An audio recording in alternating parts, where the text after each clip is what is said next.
Hi, my name is Darren Neighbor. I'm the current sports fellow at Wake Forest University. I was fortunate enough last year to attend the fellows course as a chief resident, and I overall had a great experience. This is a great way for chief residents to get your hand on the scope.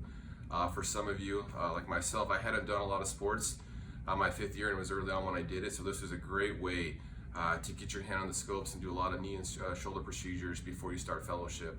I think this really helped me start fellowship with hit the ground running, and overall I can't say enough about the one-on-one experience I got as a chief resident at this course.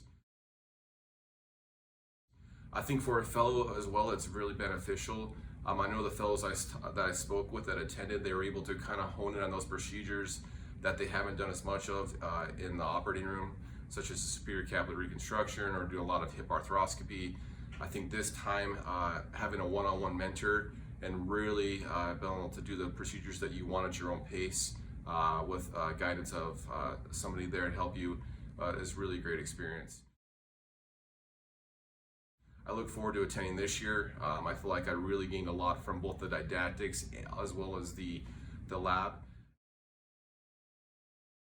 And I think it really will help you prepare for fellowship or prepare for practice to hone in on those procedures that you haven't seen as much in fellowship year. So I hope to see you there.